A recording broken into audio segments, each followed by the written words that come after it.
అందరికీ నమస్కారం అండి. తెలుగు స్టోరీ బుక్ ఛానల్కి స్వాగతం. ఈరోజు నేను మీకు వినిపించబోతున్న కథ కొడుకు తనను మోసం చేస్తున్నాడు అని తెలుసుకున్న తల్లి ఆ మోసాన్ని తిప్పికొట్టేందుకు ఎలాంటి నిర్ణయం తీసుకుంది అనేది ఈ కథ ద్వారా మనం విందామండి. కథ పేరు అమ్మ నిర్ణయం. రచించిన వారు శారదా పోలం రాజు గారు.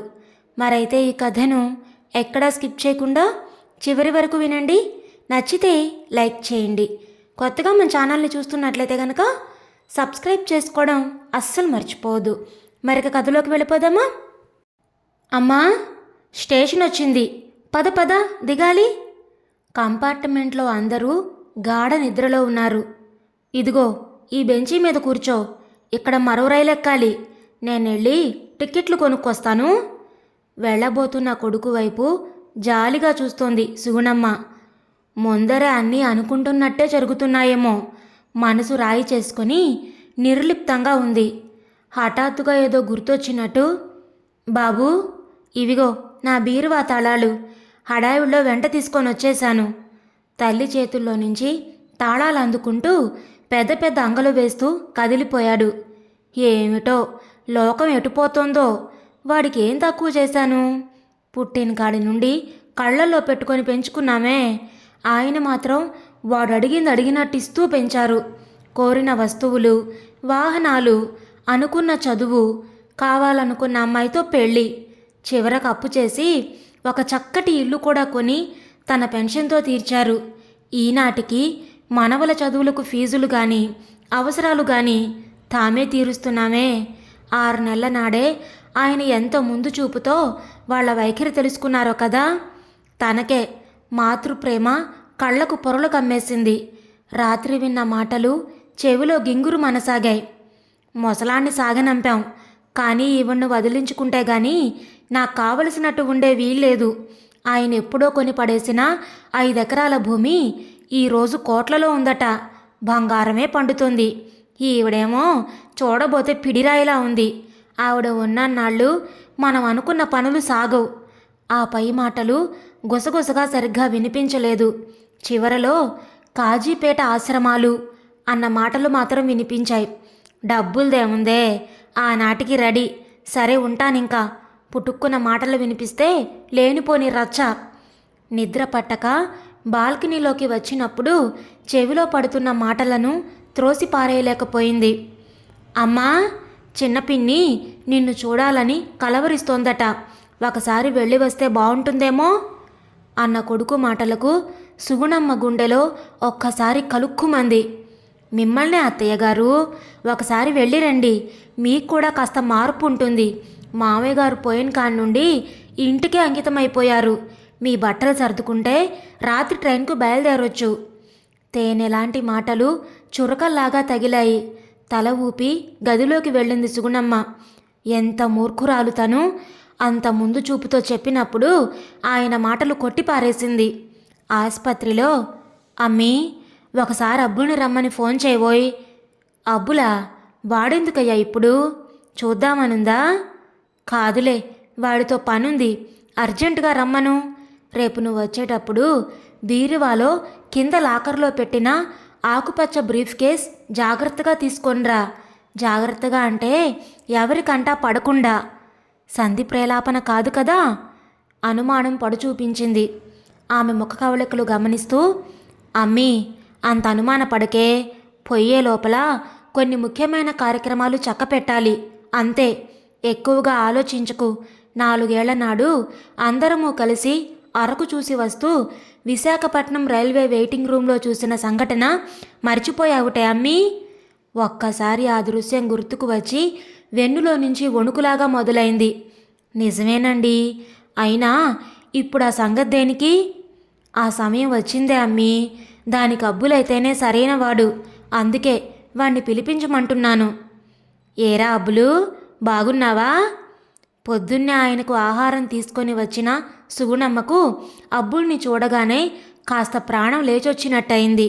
గత 10 రోజులుగా రాత్రింబవళ్ళు తానొక్కతే బిక్కుబిక్కుమంటూ అక్కడే ఉండడం, ఇంటికి వెళ్ళి తానింత తిని ఆయనకు కావలసినవి తేవడంతోటే సరిపోతుంది.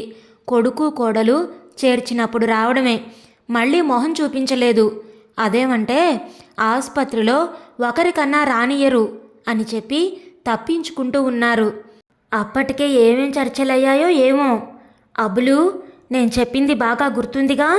మీ అమ్మగారిని ఇంక నీ చేతుల్లో పెడుతున్నాను.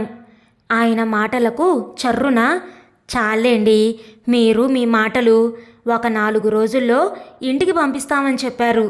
9 నెలలు మోసి కన్న కొడుకు మనల్ని కళ్ళల్లో పెట్టుకొని చూసేవాడుండగా మీరు మీ చోద్యపు మాటలు.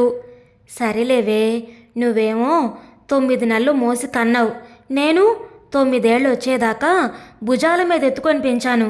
మరిప్పుడో 9, 18 ఏళ్లగా కోడలి బొటనవేలు కింద ఉన్నాడు కదే.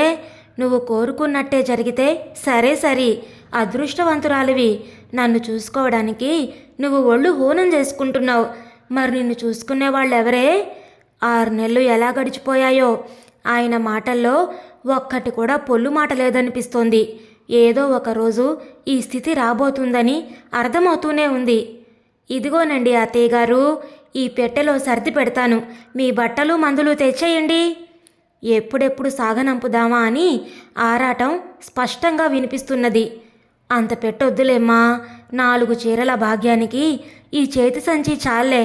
కొన్నాళ్లగా పాత చీరతో కుట్టుకున్న సంచి తీసుకొని వచ్చి 4 అంటే 4 చీరలు అందులో పెట్టుకుని జిప్పు వేసి కొసలో తాళం పెట్టేయడం చూసిన కోడలి మొహం వికసించింది.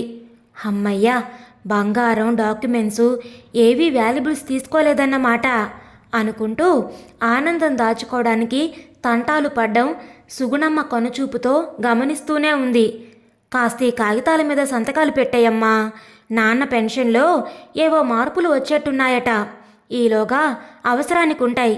ఇవిగో వీటన్నింటి మీద ఇక్కడ అంటూ బొత్తి కాగితాలు ముందర పెట్టాడు. అమ్మీ జాగ్రత్తే, ఎక్కడంటే అక్కడ సంతకాలు పెట్టించుకోవచ్చు. సంతకం పెట్టేటప్పుడు నేను చెప్పిన మాట గుర్తు చేసుకో. అత్తయ్య గారు, జాగ్రత్తగా పెట్టండి. అసలే మీ చేతుల్లో పట్టులేక వణుకొస్తోంది. మళ్ళీ సంతకాలు టాలీ అవ్వకపోతే ఇబ్బంది. మనసారా నవ్వుకుందామనిపిస్తుంది. బలవంతంగా అదిమి పెట్టుకొని చూపించిన చోటల్లా గెలికేసింది. రాత్రి అబ్బులకు ఫోన్లో చెప్పింది. అరే అబ్బులు, ఏమిటోరా, నాకు అనుమానంగా ఉంది. కాజీపేట రైల్వే స్టేషన్ అంటున్నారు. తన ఇంట్లో పాలేరు జారిపోతున్న నిక్కరు ఒక చేత్తో పట్టుకొని మరో చేత్తో కర్రపుల్ల పట్టుకొని గొడ్లంబడి తిరుగుతూ ఉంటే తానే పాపమని జాలి తలిచి బళ్ళో వేసింది. వాడి తల్లిదండ్రుల పుణ్యమా అని చక్కగా చదువుకుంటూ డిగ్రీనో ఇంకా పై చదువో ఏదో పూర్తి చేశాడు. ఏదో గుమస్తా ఉద్యోగం చేసుకునే ఒక బక్క ప్రాణం. వాడు మాత్రం తనని ఏమని పోషిస్తాడు? అయినా ఆయన చెప్పారు కదా అని ఫోన్ చేసి చెప్పడం అయితే చెప్పింది. రైల్వే స్టేషన్లో ఒక్కతే కూర్చొని ఎందుకైనా మంచిది మరొక్క మారు గుర్తు చేయాలి అనుకుంటూ ఫోన్ తీసి చూడగానే ఒక్కసారిగా గుండె జల్లుమంది. ఫోన్ మొత్తం ఖాళీ. నంబర్లు, వాట్సాప్ మెసేజీలు అన్నీ తుడిచేసున్నాయి. ఇదిగో, ఇందులో నీకు ముఖ్యమైన నంబర్లన్నీ రాసుంచాను, జాగ్రత్తగా పెట్టుకో, అత్యవసర సమయంలో ఉపయోగపడవచ్చు. జాకెట్లో దాచుకున్న చిన్న పర్సు తెరిచింది. ఆయన ఫోటో తనను చూసే నవ్వుతున్నట్టు కనిపించింది. ఏం జరుగుతుందో చూసావా అమ్మీ అంటూ వెక్కిరించినట్టుగా చూస్తున్నాడు. టకటకమంటూ బోట్ల చప్పుడు వినిపించి వంచిన తలకు మొదట పోలీస్ బూట్లు కనిపించి మెల్లిగా తల పైకెత్తింది. ఎదురుగా ఉన్న వ్యక్తిని మొదట గుర్తించలేదు. మెల్లిగా తేరుకొని అబ్బులు అని గొణిగింది.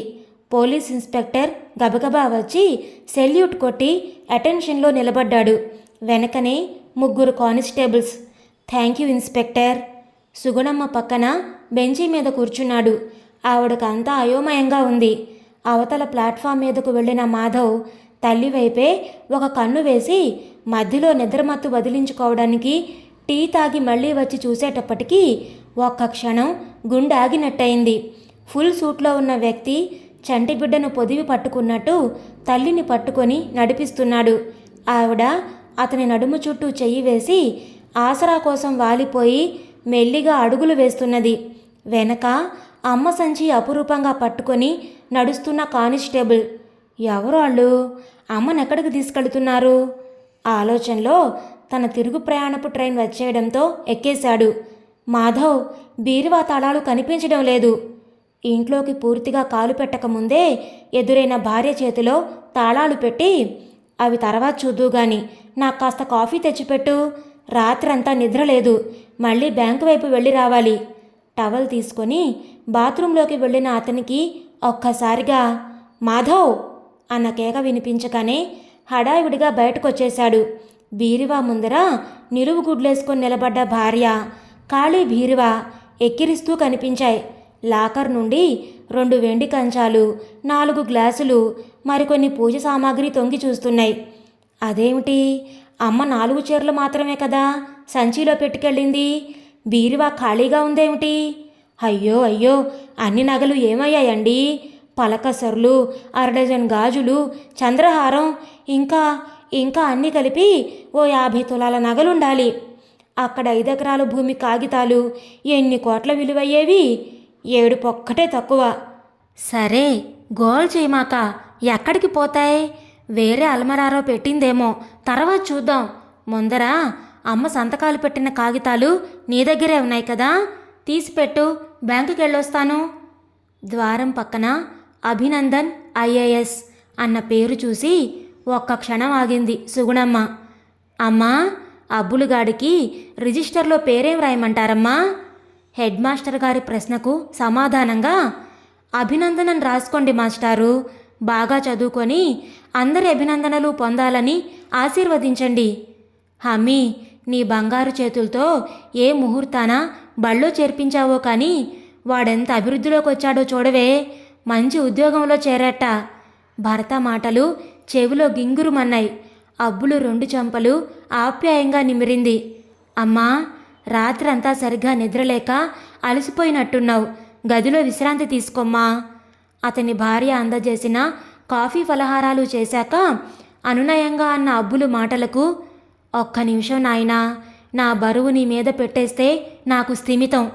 సంచి తీసుకొని అడుగున తను ఎంతో జాగ్రత్తగా కుట్టిన రహస్యపు అరకు ఉన్న జిప్ తెరిచి కొడుకు కోడలికి తెలియకుండా దాచిపెట్టిన ఫైలు, మధ్యలో ప్లాస్టిక్ కవర్లో పెట్టిన బంగారు నగలన్నీ అతని చేతిలో పెట్టింది. నాయనా, మహానుభావుడు, కుపుత్రో జాయేత క్వచితపి కుమాతా నా భవతి అన్నమాట నేను అబద్ధం చేస్తున్నానని భయంగా ఉందిరా.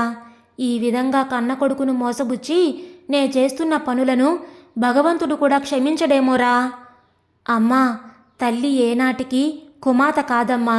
బాబుగారు మీరు చేయవలసిందంతా చేశారు, కావలసినంత ఆస్తి సమకూర్చారు, అయినా మిమ్మల్ని వదిలించుకోవడానికి ప్రయత్నం చేశారు కదమ్మా. ఇంక నీ భవిష్యత్తు కూడా చూసుకోమని కదమ్మా బాబుగారు చెప్పినట్టు చేస్తున్నావు. ఇక ఎటువంటి ఆలోచనలు పెట్టుకోకుండా హాయిగా విశ్రాంతి తీసుకోమ్మా. పడుకున్నదే గాని మళ్ళీ ఆలోచనలు. 4 ఏళ్ల నాడు అరకు వ్యాలీ చూసి వస్తూ రైల్వే రిటైరింగ్ రూమ్లో దృశ్యం గుర్తుకుందిటే అమ్మీ. కుటుంబమంతా కలిసి ట్రైన్ కోసం ఎదురు చూస్తూ ఉండగా కనిపించిన ఆ దృశ్యం తలుచుకుంటేనే ఒళ్ళు గగురు పొడుస్తుంది. సామాను వేసే ట్రాలీ లాక్కు వస్తూ కనిపించారు కూలీలు. వెనకాలే రైల్వే నర్సు డ్రెస్సులో 2. ఒగ్గులాగా ముడుచుకొని ఉన్న వృద్ధురాల్ని ఒక కూలీ ట్రాలీ మీద నుండి ఎత్తుకొని బెంచీ మీద పడుకోబెట్టాడు. ఆవిడ ఏమిటో తెలిసి తెలియని స్థితిలో గొణుగుతూ ఉన్నది.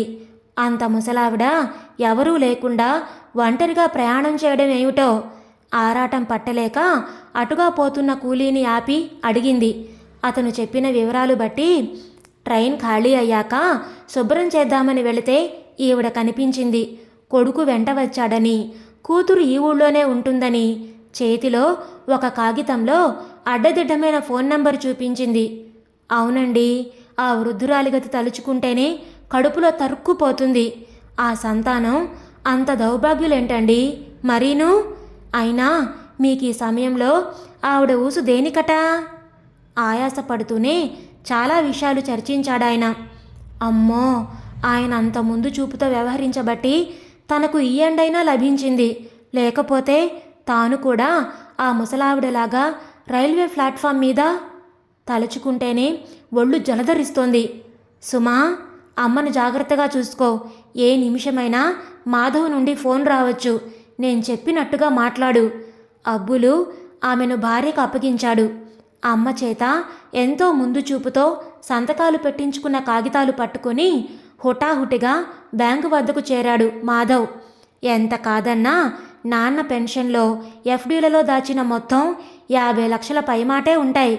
మేనేజర్కి తనను పరిచయం చేసుకొని, మా అమ్మగారికి ఆరోగ్యం బాగా క్షీణించి పవర్ ఆఫ్ అటార్నీ నాకు ఇచ్చేశారండి. మా నాన్నగారి అమ్మగారి అకౌంట్ నాకు ట్రాన్స్ఫర్ చేసే ఏర్పాట్లు. చేతిలో కాగితాల మీద ఉన్న సంతకాలను పరిశీలనగా చూసి, మీరు సుగుణమ్మగారి అబ్బాయేనా? అనుమానంగా అడిగాడు. అవునండి, ఇవిగో నా ఆధార్ కార్డు, ఇంకా ఇతర ఐడెంటిటీ. ఆగండి, సారీ, ఇవి సుగుణమ్మగారి సంతకాలు కావండి, ఏవో ఫోర్జరీ. ఫోర్జరీ ఏమిటండి? మా అమ్మ స్వయంగా సంతకాలు పెట్టించిన డాక్యుమెంట్సు. పెద్ద వయసు వల్ల కాస్త తేడా వచ్చిందేమో, మరొకసారి చూడండి. కనీసం ఎంత అమౌంట్ ఉందో చెప్పగలుగుతారా? ఆవిడ మా రెగ్యులర్ కస్టమర్. ఆవిడ సంతకం నేను చాలా సులభంగా గుర్తించగలుగుతాను. అయినా అలా ఎవరికంటే వారికి పర్సనల్ అకౌంట్ డీటెయిల్స్ చెప్పకూడదని రూల్ ఉంది కదా, ఆ మాత్రం తెలీదా? సంతకాలు పెట్టేటప్పుడు జాగ్రత్త అమ్మి, నే చెప్పిన మాటలు గుర్తుపెట్టుకో. భర్త మాటలు తలుచుకుంటూ తల్లి చేతికొచ్చినట్టు గెలికి పారేసిందన్న వాస్తవం గమనించలేదు పాపం ఆ కొడుకు. మొహం వేలాడేసుకుని ఇల్లు చేరిన మాధవ్ చెప్పిన సమాచారం విన్న అతని భార్యకు కాళ్ళు చేతులు ఆడలేదు. ఇంట్లో డాక్యుమెంట్సు, బంగారం మాయం. బ్యాంకులో అకౌంట్ ఎక్కడిదక్కడ లాక్ అయిపోయింది. ఇంకిప్పుడు ఏం చేయాలి? ఫోన్ ఉంది కదా, ఒకసారి చేసి మాట్లాడు. నెమ్మదిగా ఎక్కడుందో తెలుసుకో, పోయి పిలుచుకురా. అమ్మా సుమా, ఇదిగో నా మొబైల్ మోగుతుంది, మాధవ్ నెంబరే. హలో, నేను కాజీపేట స్టేషన్లో పనిచేస్తానండే. ఈడ బల్లకాడ ఊడుతా ఉంటే ఈ ఫోన్ కనబడింది సారు. పోలీసులకు అప్పచెప్పేదానికి ఎత్తుకెళ్తున్నానండే. అయ్యో, ఫోన్ కూడా అక్కడే పడిపోయిందట. అమ్మను కాంటాక్ట్ చేసే మార్గమే లేదు. తండ్రి ఆబ్దికం ముగించాననిపించి భోజనాలు చేసి టీవీలో ఛానల్స్ మారుస్తున్న మాధవ్ హఠాత్తుగా వెనక్కు ఓ తెలుగు వార్తల ఛానల్ వద్దకు వచ్చి ఆగిపోయాడు. రిబ్బన్ కట్ చేసి ఓ బిల్డింగ్ ప్రారంభోత్సవం. లైఫ్ సైజులో ఉన్న ఫోటోకు దండ వేసి ఉంది. కింద స్క్రోల్, కరుణాలయం ఆశ్రమం ప్రారంభోత్సవ కార్యక్రమం. రిబ్బన్ కట్ చేసిన కలెక్టర్ అభినందన్ కనిపిస్తున్న దృశ్యం చూసి అవాక్కయ్యారు. మైకు ముందర చిన్న అంచు ఉన్న గద్వాల్ చీరలో నిండుగా కనిపిస్తోంది సుగుణమ్మ. పక్కన కుర్చీలో దర్జాగా కూర్చున్న అభినందన్. కారణాలు ఏవైనా కానీ ఆర్థికంగా భారం కావచ్చు, వారి స్వేచ్ఛకు ఆటంకం అనిపించవచ్చు. దానికి మార్గంగా తీర్థయాత్రల్ని తీసుకొని వెళ్ళి రైళ్లల్లో దూర ప్రాంతాల్లో వదిలేయడం చాలా సాధారణమైంది. మన రైల్వేస్ వారి లెక్కల ప్రకారం నెలలో కనీసం 10 మందైనా వృద్ధులు అనాథులుగా వదిలివేయబడుతున్నారు. చేతనైన వారు వృద్ధాశ్రమాల్లో చేరడమో, అది చేతకాని వారు బిచ్చగాళ్లగానో మారుతున్నారు. కొంతకాలం క్రితం విశాఖపట్నం ప్లాట్ఫామ్ మీద ఒక అభాగ్యురాల్ని చూశాక అటువంటి వారికి ఏదైనా మన చేతనైనంత సహాయం చేద్దామన్నా కలిగిన ఆలోచన ఫలితమే ఈ కరుణాలయం. పెళ్ళిళ్ళు అవగానే సంసార బాధ్యతలు, ఆ తర్వాత పిల్లల పెంపకం, వాళ్ళ పెళ్ళిళ్ళు, మనవళ్ళు, అదే ఊబిలో చిక్కుకొని చాలామంది వృద్ధాప్యం వచ్చేదాకా తమ సంగతి ఆలోచించడం లేదు. తమ భవిష్యత్తు గురించి కూడా ఆలోచించుకోవాలి. మధ్యతరగతి కుటుంబాల్లో వృద్ధాప్యం గడ్డుకాలం. ప్రశాంతంగా మరణించేవారు అదృష్టవంతులు. అలా కాకుండా ఏదైనా రోగాల బారిన పడ్డప్పుడు పడే నరకయాతన కన్నా ఆర్థికంగా తట్టుకోవడం దుర్భరమవుతుంది. ఆ పరిస్థితి రాకుండా చూసుకోవలసిన బాధ్యత ఎవరిది వారికే. ఒకరి మీద ఆధారపడవలసిన అవసరం లేకుండా చూసుకోవాలి. కొనసాగుతున్న ప్రసంగం వింటున్న కళ్ళల్లో నుండి ధారాపాతంగా కారుతున్న నీటిని తుడుచుకునేందుకు కూడా శక్తి లేక కూలబడిపోయిన అతని వైపు భార్య, అత్తగారు చూస్తూ ఉండిపోయారు. తప్పు ఎవరిదైనా వెనక్కి తిప్పలేని గతం. ఇదండి ఈరోజు కథ. ఈ కథను గురించిన మీ విలువైన అభిప్రాయాలను కామెంట్స్లో తప్పకుండా తెలియచేయండి. ఇంత మంచి కథను మనకు అందించిన శారదా పోలంరాజు గారికి మనందరి తరపు నుంచి ధన్యవాదాలు తెలియజేసుకుంటున్నానండి. మరి కథ మీకు నచ్చిందా? నచ్చితే లైక్ చేయండి, షేర్ చేయండి. అలాగే కొత్తగా మన ఛానల్ని చూస్తున్నట్లయితే కనుక సబ్స్క్రైబ్ చేసుకోవడం ద్వారా ఇలాంటి మరెన్నో మంచి మంచి కథలను మన ఛానల్ ద్వారా వినవచ్చు. మళ్ళీ రేపు మరొక మంచి కథతో మీ ముందుకు వస్తాను. అంతవరకు ఉంటానండి.